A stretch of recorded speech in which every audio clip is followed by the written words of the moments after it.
welcome to my kitchen! Ayan, at dahil Mother's Day celebration this week, kahit nakaka-quarantine pa tayo, syempre we should celebrate it. Kaya naman naisip ko na mag-share sa inyo ng very simple yet delicious recipe na pwede niyong lutuin para sa inyong mga nanay. So for this week, I'll be making my herb garlic roasted chicken with smashed potatoes. At bukod dyan, meron din akong AMA or Ask Me Anything portion. So dun sa mga nagpadala ng mga questions via Instagram and Facebook, abangan nyo, baka isa yung mga tanong nyo sa aking sasagutin today. So, hindi ko na patatagalin, let's start cooking! Okay, so let's start. First thing that you have to remember pag mag-roast tayo ng chicken, meron tayo isang buong manok. So, kailangan nyong i-pat dry yung inyong chicken to remove out all the moisture, lahat ng liquid. The reason why we do that is because we want na maluto yung ating manok at crispy yung kanyang skin. So, wipe it up with our tissue or paper towel or yung inyong mga pamunas dyan. Okay, so wipe it out. The next thing that we need to remember, kailangan pag nag-roast tayo ng chicken, because this is very high heat, we have to make sure na yung chicken breast juicy pa rin. So one way of doing that is, okay, let me show you. So get the skin dito malapit sa neck and just poke meron in between the chicken and the breast. Just make a pocket. There you go. Make a pocket, and also on the other side. Slowly lang para hindi ma-pierce yung chicken skin. Ayan, as you can see, naipapasok ko na yung finger inside. And what I'm gonna do is just put some cubed butter inside. Ayan. So, para pag nag-roast tayo, syempre pag roasting, kasi high heat yan, no? And our chicken breast doesn't have too much fat as compared dun sa ating chicken thigh. So, nagda-dry out siya. So, the butter will ensure na moist pa rin yung ating chicken breast, and at the same time, it will also give additional flavor. There you go. Okay, so pag nilagay na natin yan dyan, ating chicken breast, we now season this with some salt and pepper. So huwag kayo matakot na i-season yung inyong chicken because we really want it na well-seasoned, well-flavored. So just put that there. Salt. And then I have some freshly cracked pepper. So just season generously on all sides. There. And let's flip it over to the other side. So season and just massage the salt and pepper dun sa ating chicken. Yan. There you go. Okay, so once na-season na natin yung ating chicken with salt, pepper, at meron na ring butter, I will now prepare our basting or marinade ingredients. So very simple. I have here additional melted butter. So let's just place it here. Melted butter. So this will bring flavor sa ating chicken. I also have here olive oil. If you don't have olive oil, you could use canola oil, corn oil, palm oil, pwede rin naman. And dahil nga herb garlic roasted chicken, I have here 4 minced garlic. Lagyan natin siya dito sa ating pan also. Also, let's season this again with some salt and pepper. Okay. So let's just mix all of this. Ayan, mix lang natin. And then I also have here lemon juice from half a lemon. Mix it all. And this is where we will bathe talaga, our chicken. So dito lang natin siya ilalagay. So, don't be shy to smother our chicken with this mixture. There. Diba? Kailangan, talagang i-massage natin with this mixture. If you have extra time, you can actually do this mga 3 hours before you roast. Lagyan nyo na to. Diba? So, i-marinate natin para mas kumapit yung lasa ng ating marinade into the chicken and then place it in the chiller. Tapos siguro mga 30 minutes prior to cooking time, take it out of the chiller or the refrigerator and let it rest bago natin siya i-roast. So, that's one tip para talagang mas kumapit yung lasa ng ating marinade sa ating chicken. So, massage lang natin siya. We now prepare our stuffing ingredients. So, for the stuffing, let me just wipe my hand. For the stuffing, it's very simple. Dahil nga herb garlic roasted chicken siya. So, I have here some fresh rosemary. Here you go. So, this is what I'll use to stuff inside the chicken. Dun sa cavity ng ating chicken. Dito. Here inside. So, lagay natin itong ating rosemary. Kung wala kayong rosemary, just use whatever herb you have. Alam niyo, sa totoo lang, pwede rin naman na tanglad. Pwedeng tanglad lang din. Ayan. And then we have here garlic. So, yung garlic, I just peeled it roughly and then I sliced it in the middle. So, place it inside. Ayan. Ubusin natin kasi kailangan talagang herb and garlic ang flavor inside the cavity. And we also need lemon. So, yung lemon, one tip that I could share with you is, ayan, I submerged it into hot water para mainit yung lemon natin when we place it inside the cavity of our chicken para sure na moist yung loob ng ating manok when we cook it. And I'll also pierce this, ayan, para lumabas yung juice and the aroma of our lemon. Okay, so let's place it all inside. There. Okay, so once we've done this is ready, pero hindi pa tayo tapos. Lagay ko lang muna siya dito sa aking chopping board. I will show you how to truss the chicken. So here's an easy way of trussing your chicken. The reason why we truss our chicken, para even yung cooking niya, even yung cooking time niya. Tsaka para maganda yung itsura ng ating manok when we roast it. So okay, I have here our twine. So this is butcher's twine. Kung wala kayong butcher's twine, pwede naman din kayong gumamit ng sinulid. Most of the time, if I can't find butcher's twine, ginagamit ko sinulid. Pero dinodoble ko para hindi siya mabilis maputol. So, okay. Here, we have our chicken leg. So, kunin lang natin underneath the leg. Lagay natin tong twine. Okay. So, kailangan kasi nakaganyan siya. So, ang gagawin natin, we'll just form it into ayaw niya. Umipigla siya. Ayan. So, we'll just form this into a knot. Ganyan. Like so. Tali lang natin yung legs para natin siyang kinikidnap. And then, we'll put it under here to form the number 8. Ayan. And then, tie this into a knot para talagang mahigpit yung pagkakatali. Ayan. So, nakatali na yung ating chicken leg. So, yung wings naman, itatuck in lang natin here underneath. And then, this is very easy. You'll just tie it here sa taas. So, a lot of chefs do it differently, but this is the easiest way. Maraming i-intimidate sa pag-roast ng chicken because yun nga, meron pang trussing. But you know, ang very simple lang naman ng trussing. The reason, and like what I told you, the reason why we do it is because we want to ensure even cooking time at saka para maganda yung itsura ng ating manok when we cook it.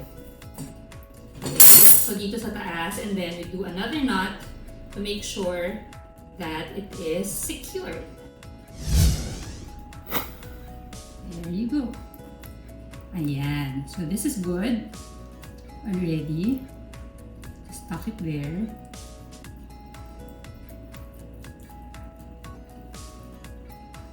Ayan. Good. So let me just get the scissors. And this is good to go.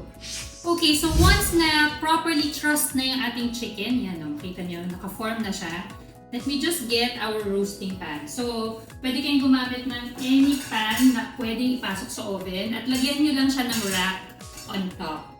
So the reason why meron pang rack, kasi gusto natin na even yung cooking niya. Kasi pag nakalagay lang siya dun sa pan, hindi masyadong maluluto yung nasa ilalim. So we want na nag-circulate yung air inside the oven to cook it properly. So I will bake this breast side up. Papatay ulit nito. Ayan. So nagpainit na ako ng oven, nagpipreheat na yung oven ko to 220 degrees Celsius. So I will be roasting this for 1 hour. Very high heat to because we really want na maging crispy yung ating chicken skin. So, let's go to the oven. Kung wala kayong wire rack, pwede rin naman kayo maglagay sa pan ng mga vegetables like your onions, carrots, and celery. Tapos dun yung ipatong yung inyong chicken. That's also a good idea kasi mas magiging aromatic rin yung ating chicken. And at the same time, pwede natin gamitin yung vegetables for stock. Okay, so let's just open our oven. Init-init na siya kasi nga 220 degrees Celsius. So let's just place it here. Okay. There you go. So 220 degrees. Yan, 1 hour. So after 30 minutes, babalikan natin to. We'll baste it in the middle of roasting. Tingnan natin yan. Okay, so while we're waiting for our chicken to roast, gagawin ko na yung aking smashed potato. So the difference between smashed and mashed potato, pag mashed potato, you peel your potatoes before you boil it. At saka pag i-mix nyo siya, it has to be very fine. Pero pagka smashed potato, yan, hindi ko na pinil yung potatoes when I boiled it. And pag minash mo siya, pwedeng merong mga bubuo, may chunks. So, very simple. This has been pre-boiled already. So I have here milk. Let's add it to our bowl. And then, okay, let's add our butter. So this is softened butter. If you have yogurt or sour cream, pwede nyo nang gamitin nyo. Add nyo dun sa inyong milk. Pero dahil nga quarantine, medyo mahirap maghanap ng ibang ingredients. So, anyway, I have milk. Yan na lang ang dinagdag ko. There. So let's just mix that. And we will smash this. Ayan, using my masher. If you don't have this, pwede naman din ang gamitin nyo ay fork lang. Yan. So just smash it like so. So habang nagka-smash potatoes na rin ako, dahil nga meron tayo ask me anything portion or yung nga aking in-announce sa Facebook and Instagram the other day. Thank you so much dun sa mga nagpadala ng questions. Ang dami niyong questions nakakatawa. Merong mga serious and funny ones. Like meron pang mga nagtatanong about my shoe size, my skin routine, my height, pati weight ko may nagtanong. So I just chose a few questions para naman getting to know rin itong portion na ito. So I hope that I was able to get your questions. So ito na yung mga ibang tanong, no? Okay, so here, meron ko talagang notebook. Kasi sinulat ko na dahil ang dami talagang tanong. So I just chose a few. Meron dito, favorite dish to cook from IZ to si Juano Ilaga na nagtanong. So favorite dish to cook, syempre when I cook, my inspiration would be my family. So, I cook whatever they like. They like pastas. They like paella. So, yun yung madalas kong niluluto. Padali kasi siyang lutuin. May carbs ka na, may protein ka pa. So, that's one of the dishes that I love to cook for my family. Let's just mix this. Bago ako continue ng aking question and answer, meron din ako ditong nutmeg. So, just a pinch of that. If you don't have nutmeg, it's also fine. And then, of course, I will season this with pepper and salt. Okay, let's go back to the AMA. So, ano pa yung tanong? Okay, do you sometimes feel insecure when you're doing cooking demos? Especially when there are other chefs around. This is from Leo Paul Magno from Facebook. Do I feel insecure when there are other chefs around? No, I don't feel insecure. More of siguro self-conscious. Mas nasa self-conscious lang ako. Pero once I start doing my demo or my talks, okay na. Top 3 favorite cakes from Wilson Flores. This is from Facebook. From 81-year-old Kamaning Bakery. So, 5-3 favorite cakes. First cake na favorite ko would be my Sanseval cake. Because when I make and eat Sanseval cake, it always reminds me of my father na lagi akong pinapasalubungan ng Sanseval noon. From Burger Machine pa. Second would be chocolate cake, old-fashioned chocolate cake, and cheesecake. So yun ang top 3 favorites ko. What's next? Okay. Meron dito, ito serious yung tanong. What is the most important thing you realized in this quarantine? This is from Nika of Instagram. Naku, I'm sure marami tayong mga realizations dito sa quarantine, ano? Dahil this is something that's happened for the first time in all of our lives. So, one most important thing na na-realize ko is pagdating talaga sa security, we cannot find security in wealth, in fortune, in our jobs. Hindi talaga doon maka-find yung security. Our security can only be found in the Lord. So ngayon talaga, alam natin that we are out of control, but we are thankful because our sovereign God is in control of everything. Okay, if you weren't a chef, what job do you think you'll do? This is from Tomas Cruz from Facebook. Ayun si Tomas, madalas yan nagko-comment at nagme-message sa akin. So if I weren't a chef today, isa sa mga dreams ko when I was a kid was to become a newscaster. So malamang I'll be in front of the television delivering the news. Kung hindi naman, I'll be an FA or a flight attendant because I really want to travel the world. So hindi ako chef, malamang yun ang ginagawa ko. Or pwede rin naman siguro singer. Hindi, joke lang. Singer talaga. Bago tayo bumalik sa question and answer. Ayan, yan yung ating smashed potato. See? So it's not so fine. Makikita nyo, meron pang mga balat ng potato. So this is what we'll add as a side dish to our chicken. Okay, balik tayo sa ating AMA or Ask Me Anything portion. How do you balance life being a mom, a wife, a chef, and a K-drama fan? Meron talagang K-drama fan kasi alam ng mga followers ko that I've been watching K-dramas ever since the ECQ. Okay, so how do I balance life being a mom, wife, chef, and a K-drama fan? And advice on how to be grateful despite of what's happening. This is from Baby Rose from Facebook. So how do I balance everything? Kailangan talagang matuto kang mag-prioritize. Kung ano ba yung priority mo in life? Of course, my priority first and foremost is God and my family. So yun yung talagang inuuna ko. Above all else, kahit na meron pang work, kung halimbawa, babangga siya sa schedule ko as a mom and as a wife, inuuna ko pa rin talaga sila. It's just a matter of, finding kung ano talaga yung mas importante sa'yo. Tsaka ngayon, lalo na ngayon that we have a lot of time in our hands, I guess it's easier for us to balance everything. Di ba? And, yung pagiging K-drama fan ko, I hope naman na I enjoy K-drama, pero tingnan natin, hindi naman yung nakakasagabal sa aking schedule. And advice on how to be grateful despite of what's happening. Ang daming may problema, ang daming talagang nakakaawa, ang daming uncertainties na nangyayari ngayon sa mundo. So, how to be grateful? Ako kasi, iniisip ko palagi that we should all develop an attitude of gratitude. Kailangan thankful tayo sa lahat. So, ang hina-highlight ko in my everyday life are the blessings that I get from the Lord. Kasi kahit na niisip nyo na panay problema, I'm sure meron yan kahit konti that you should be thankful for. Unang-una na lang dyan, we are all healthy, gising tayo, we are alive. We have another day to make a difference, so that's something to be grateful already. Diba? That's something to be grateful about already. Saan po or paano nag-start ang pagiging chef, celebrity chef nyo? From Marites Bush from Facebook. So dun sa mga followers ko, ever since pa, I guess you know this, that I started with Katok Lutong Barkada sa may QTV 11 pa yun. Ngayon, GMA News TV na. That was in 2004. So I auditioned for that spot along with other chefs. So masaya yun, masaya. Doon ako nag-start and then from there, nagkaroon na ng Quick Fire, which most of you know. Tapos meron yung Amazing Cooking Kids, Everyday Easy, and then a lot of endorsements and job opportunities came. So dun siya nagsimula sa Katok Lutong Barkada along with my 5 other chef friends. And where to study ng culinary and why so pretty? Why so pretty? Pinili ko talaga itong tanong na to kasi may why so pretty. This is from Zet Laksamana of IG. I studied culinary arts from Center for Culinary Arts Manila sa may Katipunan yan. I studied from 2002 and 2004. Why so pretty? Naku, maraming salamat to those people who find me pretty. Lalo na dito sa nagtanong kay Zet. Bakit nga ba? I thank God for my looks and of course my parents.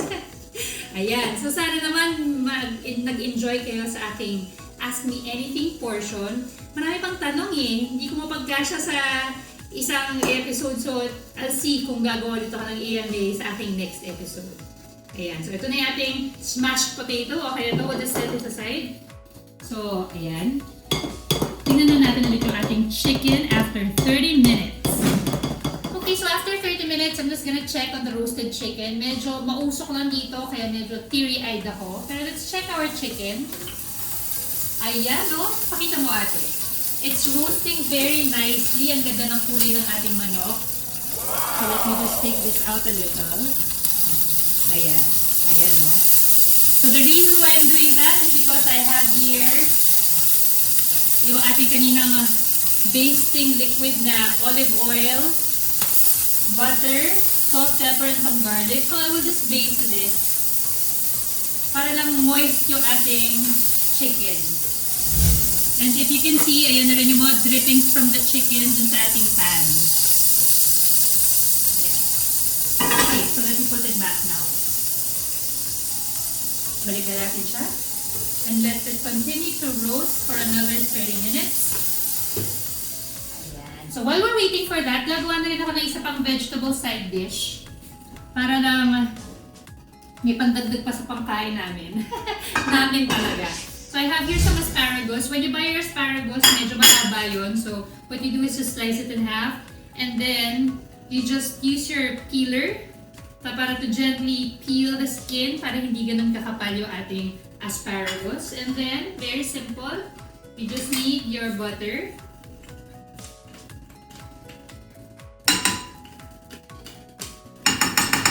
So just a little bit of butter for flavor. Melted na, so let's just put our asparagus there.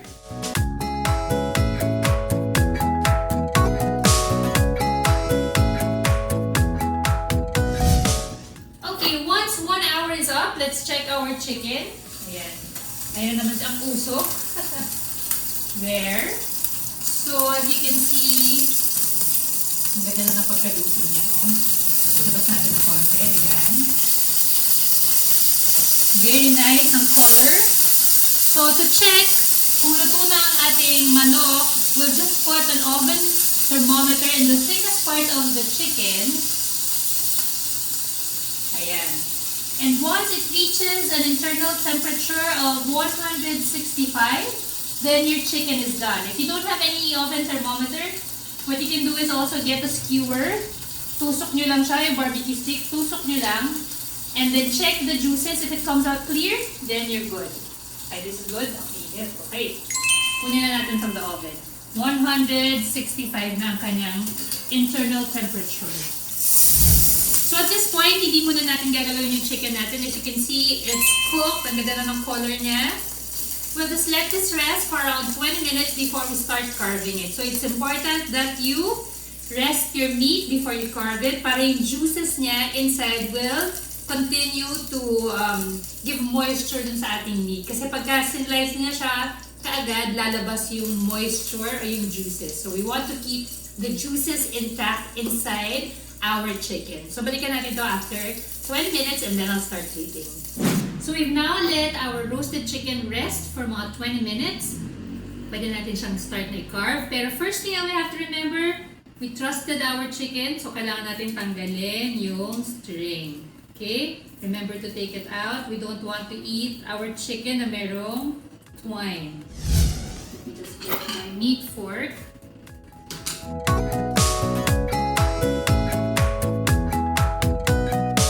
Continue to carve this and then I will plate and I'll show it to you guys.